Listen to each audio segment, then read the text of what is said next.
So share ko lang 'no, nakakalungkot lang din sabihin guys na alam yun, kasi ilang taon ko na 'tong inaantay 'tong sa US ko.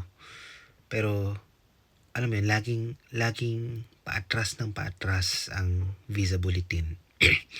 So I was expecting na this year is alam mo yun, magka-current or in a couple of months magka-current siya. Pero it turned out na mas lalo siyang umatras, mas lalong alam mo yun, nag-retrogress. Meron bang ganun, retrogress with ED?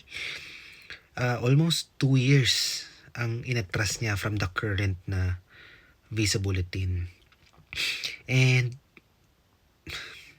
nakaka-frustrate lang kasi alam mo yun, ang tagal kong inaantay na 'to, tagal ko na 'tong inaantay, and tumatanda na rin yung kasi one of main reason bakit gusto pumunta roon is siyempre para makatulong din sa parents ko, ganyan.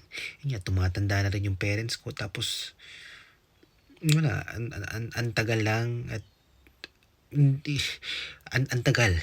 Paatras ng paatras ang visa bulletin.